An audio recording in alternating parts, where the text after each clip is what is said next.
I wasn't snooping. That's what I keep telling myself, because snooping means intent. This wasn't intent. It was coffee. My phone had died. Ethan's was on the counter, and I grabbed it to scan the QR code. The screen lit up for just a second, long enough for a banner to glide across the top. Sophia, are you alone? Sophia is my sister. For a heartbeat, I thought I'd misread it. Sophia could be anyone. There are thousands of Sophias. But the shape of the letters felt too close, too personal. It was her. My sister. The same Sophia who shared a room with me until high school, who once cut her bangs too short because I dared her, who held my hand at Dad's funeral when my fingers wouldn't stop shaking. That's Sophia. Her name. On my husband's phone. Asking if he was alone. The barista called the next order. The screen went dark. I stood there with a hot cup in one hand and a phone in the other, like I'd stepped through a doorway into the wrong version of my life. My mouth made words on its own.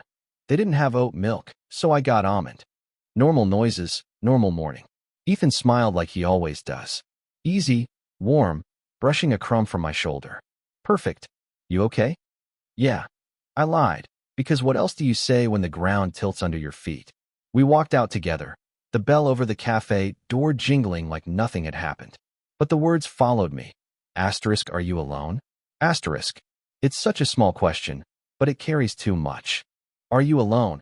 I need to talk. Are you alone? I forgot my jacket. Are you alone? Because I don't want your wife to hear. By noon I had convinced myself of the safest story, Mom's birthday. We'd whispered about a surprise dinner, a cake.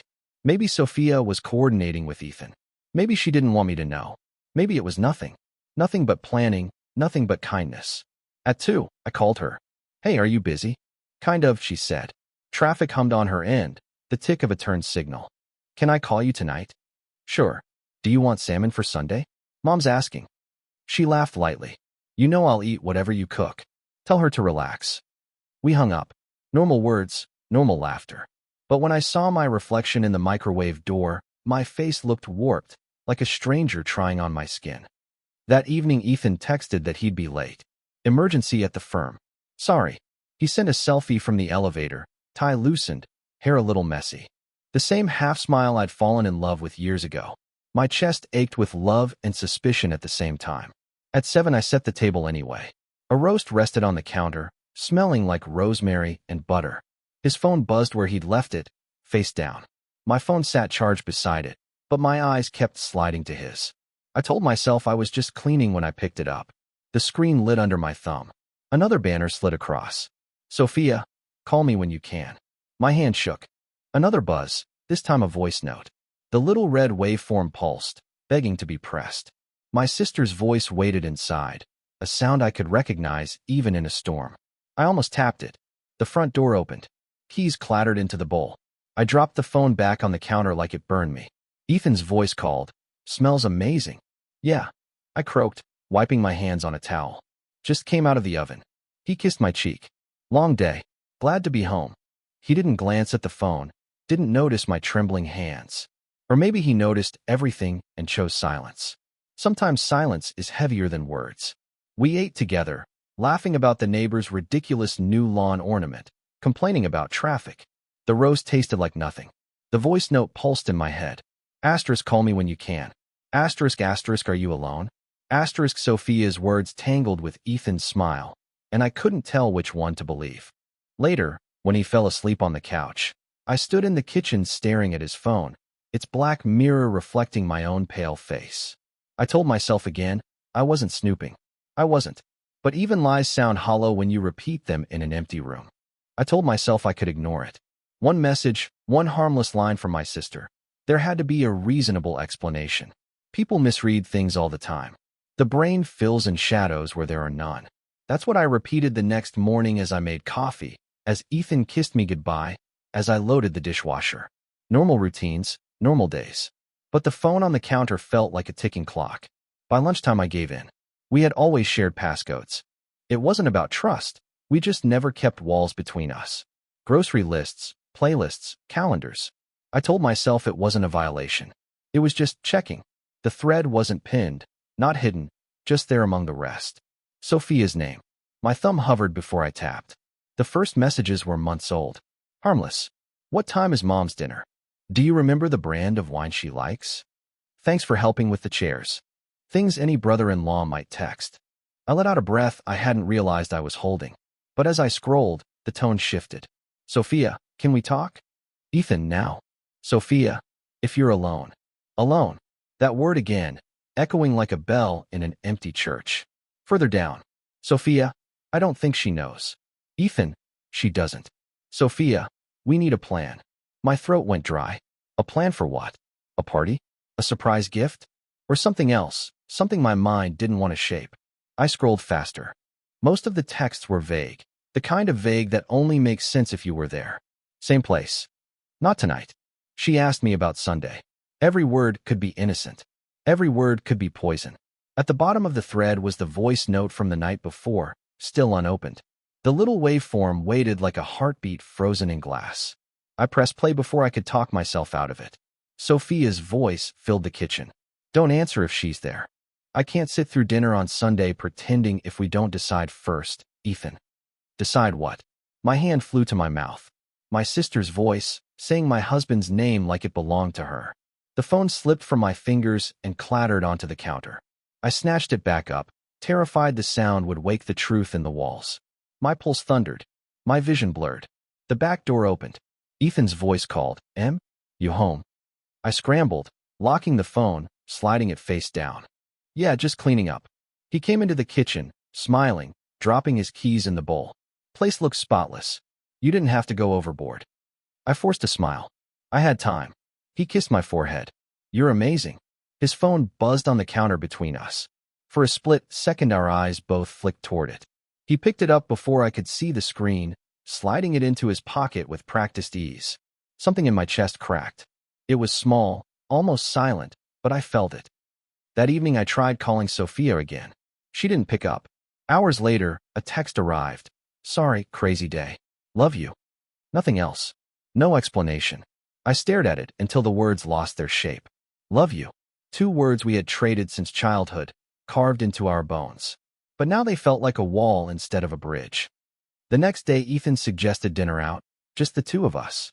He booked a table at our favorite Italian place, the one where we celebrated my last promotion. He poured wine, told stories about his clients, laughed at my jokes. He was perfect. Too perfect. Every smile felt rehearsed, every touch a little too gentle, like he was trying to remind me of who we were. Halfway through dessert, his phone buzzed. He glanced at it quickly, then set it face down again. Work, he said, brushing it off. I nodded, but inside, the voice note replayed. Asterisk, I can't sit through dinner on Sunday pretending if we don't decide first, Ethan. Asterisk. Sunday was 2 days away. I excused myself to the restroom, locked the stall, and texted Sophia. We need to talk. Alone. Tomorrow. Her reply came fast. Not tomorrow. Please. Just wait. Wait for what? My hands shook as I slid the phone back into my purse. When I returned, Ethan stood to pull out my chair. His smile was warm, his eyes steady. I wanted to believe him. I wanted to believe her. But belief felt like a rope fraying between my hands, one thread at a time. That night, lying in bed beside him, I stared at the ceiling. Every tick of the clock sounded like a countdown. Sophia's words echoed. Ethan's silence pressed. And in the middle of the night, I realized something that made my blood run cold. It wasn't just about what they were hiding from me. It was about what decision they were making together, without me. By Saturday morning, I couldn't carry the silence anymore. My chest felt too tight, like I was holding a balloon that would burst with one more breath. I dialed Sophia before I could talk myself out of it. She answered on the 3rd ring. Her voice clipped and rushed, like she was already halfway out the door. Hey, can I call you back later? Her tone made me freeze. She usually stretched my name into a smile. M. But this sounded flat, impatient. I swallowed. No, I need to ask you something. A pause. I heard her footsteps, the echo of heels in a hallway, maybe her office. Then the scrape of a door. Emily, not now. Sophia. My throat burned. Are you and Ethan hiding something from me? The silence on the line was louder than any sound. 10 seconds, maybe 15, where all I heard was the thud of my own pulse in my ears. Then she said, flat and firm, "You're imagining things." And the call ended.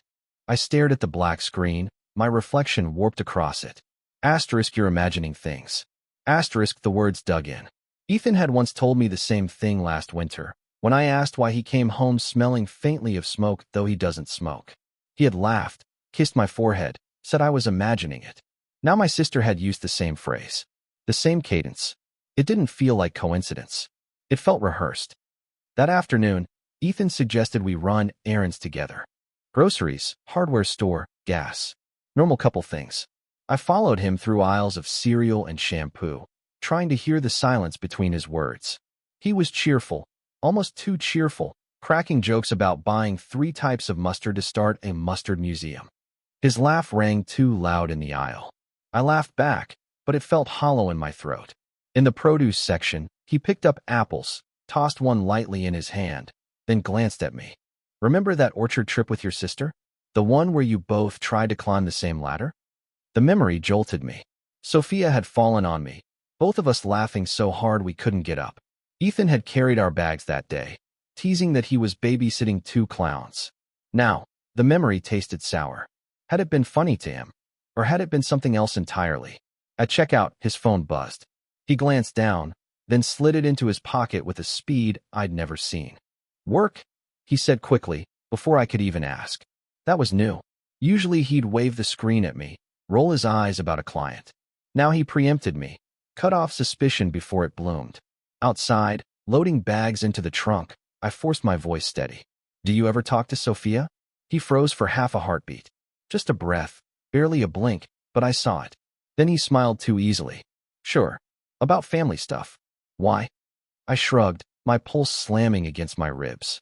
"Just wondering." He closed the trunk with a soft slam. "You're imagining things." Light, teasing, but the words sliced through me. The exact phrase. Again. First from her, now from him. My body went cold. That night, he suggested a movie. He picked a comedy, something light. We curled on the couch, his arm around me, our hands laced together. His touch should have grounded me. Instead, I felt trapped, like a butterfly pinned under glass. The laugh track from the TV clashed with the pounding in my ears. Halfway through, his phone buzzed on the coffee table. He didn't move. He didn't even glance. But I couldn't look away. The screen lit just long enough for one preview line to glow. "Sophia." I can't keep lying to her. The blood drained from my face. The words blurred, burned into me. My lungs forgot how to work. My sister's voice echoed in my head, the same plea I'd heard in the voice note. Asterisk, I can't sit through dinner pretending. I can't keep lying to her. Asterisk. I sat frozen, staring at the phone even after the screen went black. When Ethan stood to get water, I nearly toppled the glass in my hands. He came back, casual, carrying 2 drinks. His arm slid around my shoulders again. Warmth pressed against me, but I felt nothing but ice. Later, lying in bed, I whispered into the dark. "Ethan, mm." His voice was thick with sleep. "Do you ever feel like we're keeping things from each other?" He rolled halfway toward me. Eyes heavy, smile lazy. "Everyone keeps things. It's called privacy." The word privacy scraped against me like sandpaper. That's not the same as lying. He chuckled softly, leaned closer, kissed me slow. "You're overthinking again. You always do this before family dinners. Just relax." Within minutes, his breathing evened, deepened, as if he could drift into dreams while my world spun. I lay awake, staring at the ceiling. My sister's words echoed. Asterisk, I can't keep lying to her. Asterisk, my husband's words layered on top. Asterisk, you're imagining things. Asterisk, the ceiling blurred until I thought I'd scream. I clutched the sheet until my knuckles burned white. I thought of Sophia's laughter, of how she used to braid my hair, of how she cried with me when Dad died. Could that same sister be lying in ways I couldn't see? I thought of Ethan carrying me home drunk one night, whispering how lucky he was. Could that same man be building walls against me? The clock ticked past 2, then 3. Each sound was a hammer to the chest. By Sunday morning, I looked like a ghost in the mirror. My eyes were shadowed, my lips pale. Ethan kissed my cheek in the kitchen and said, "You're beautiful." The words slid right past me. Because tonight, I would have to sit at the same table with both of them. Smile. Laugh. Pretend. And the only question rattling in my chest was no longer asterisk, are they hiding something?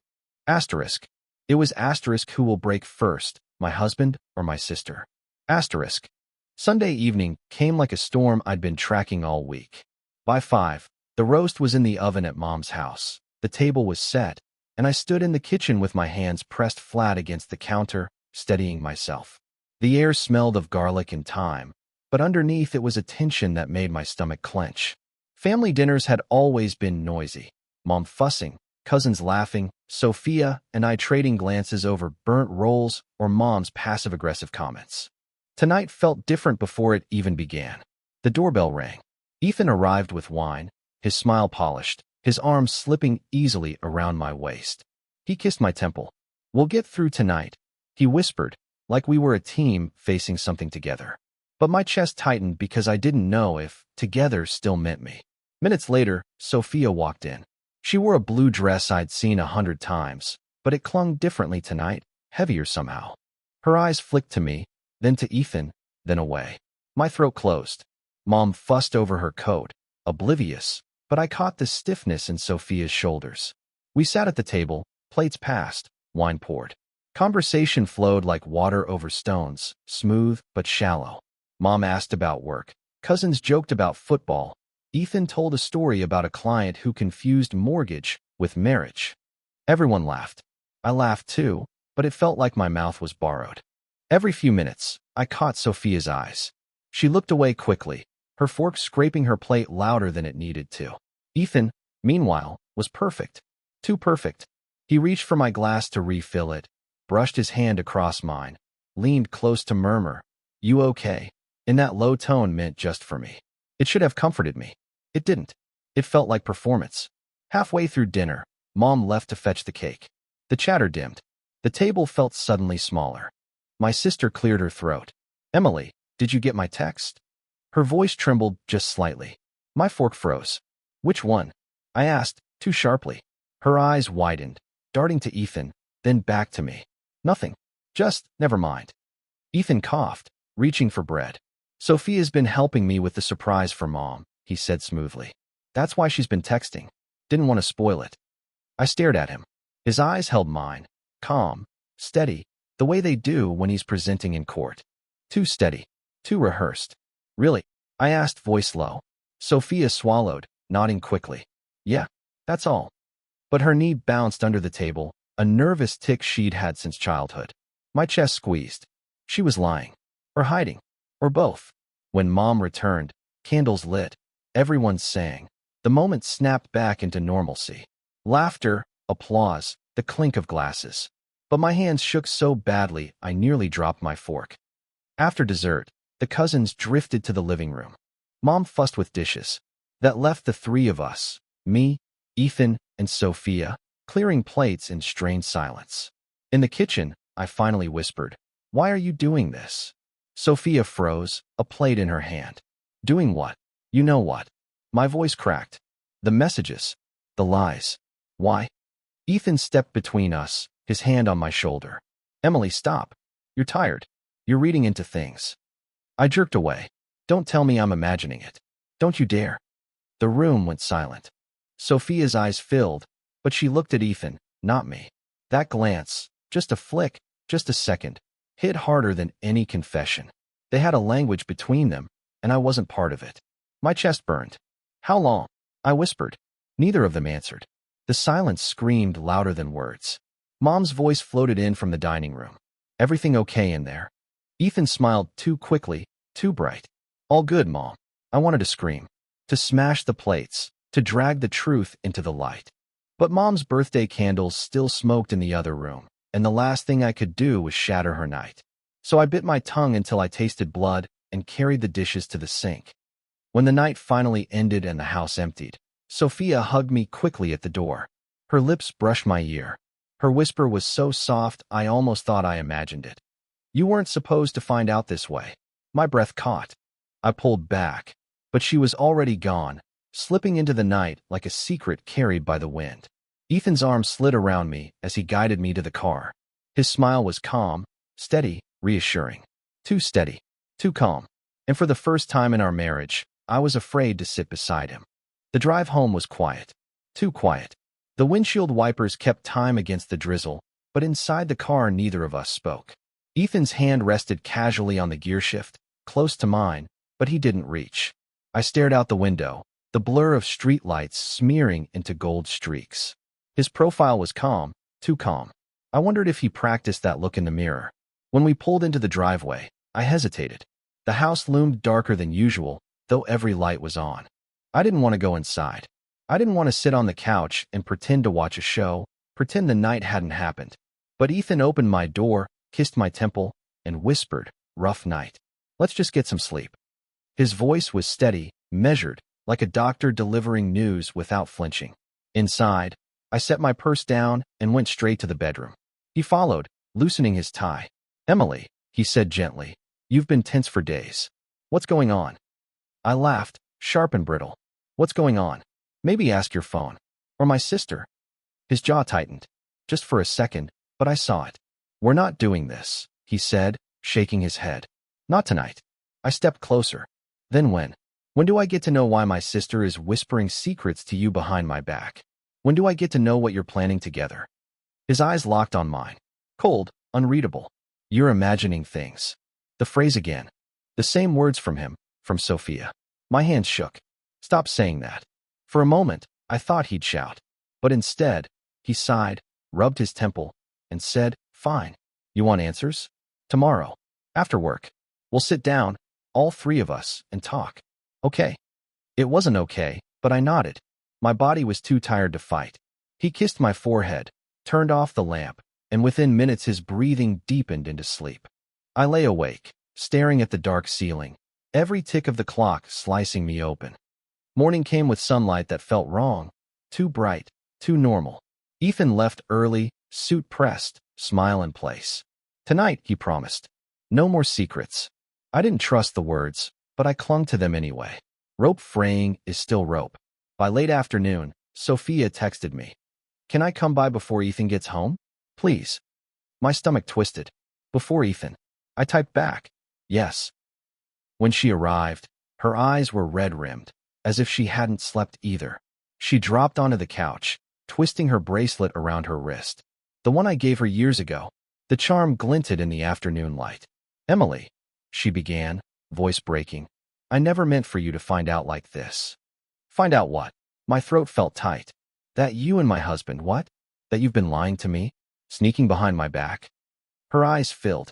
"It's not what you think." I laughed, bitter. That line should be printed on every betrayal. She shook her head violently. "No, listen. We weren't. It wasn't an affair." She gripped my hand, desperate. "We were hiding something. But it was to protect you." "Protect me?" My voice cracked. "From what?" She swallowed, tears spilling. "From him." The words landed like a stone through glass. "What?" Her voice dropped to a whisper. "He's not who you think he is. He hurt me, Emily. Years ago. Before you ever met him. I thought it was my fault. I thought if I stayed quiet, it would stop. But it didn't. And when you started dating him, her breath hitched. I didn't know how to tell you. I thought maybe he'd changed. I thought maybe with you he'd be different. But he kept texting me, calling me, making sure I didn't say anything. That's why we've been talking. Not because I want him. Because I wanted to keep you safe." My stomach lurched. The room tilted. "You're lying," I whispered. "You have to be lying." Her face crumpled. "I wish I were." The front door clicked open. Ethan's voice rang out, warm and casual. "I'm home." Sophia gripped my hand hard. "Please, Em. Don't let him twist this. Don't let him." He stepped into the room, stopping when he saw us. His smile faltered, then returned too smoothly. "Well, looks like the meeting started without me." I pulled my hand from Sophia's. "Is it true?" I demanded, my voice shaking. "What she just said?" Ethan's eyes flicked to Sophia, then back to me. Calm, cold. "What did she say?" "That you hurt her. That you've been controlling her. That everything you told me about her being the problem was a lie." For a long moment, he was silent. Then he chuckled softly. "Of course she said that. She's been jealous since the day we met. She can't stand that I chose you, not her." "Don't listen to him," Sophia pleaded. "He's twisting it, just like always." Ethan's voice sharpened. "She's unstable, Emily. You know this. You've seen it." I stared between them, my heart a war drum in my chest. My sister, my husband, both swearing the other was the liar. Both looking at me like I was the deciding vote in a trial I never agreed to. "Stop," I whispered. "Just stop." But they didn't. Their voices rose, clashing, drowning each other out until I covered my ears. Stop. Silence fell. My breath came in ragged gasps. I don't know who to believe, I admitted, tears burning. I don't know who either of you are anymore. Ethan's expression softened, his voice low, soothing. Believe me, Emily, I'm your husband. I've never hurt you. Sophia's eyes blazed with desperation. Believe me, I'm your sister. I would never lie to protect him. The room spun. My pulse hammered. I wanted to run, to scream, to vanish. Instead, I stood frozen as Ethan stepped closer, his hand brushing my arm. Em, he whispered. Trust me. And behind him, Sophia's voice broke through, trembling but fierce. If you stay with him, you'll disappear like I almost did. My knees buckled. The world blurred. Two voices, two truths, tearing me apart. And in that moment, one thought cut through the noise, sharp and undeniable. No matter who was lying, no matter who was telling the truth, I wasn't safe with either of them.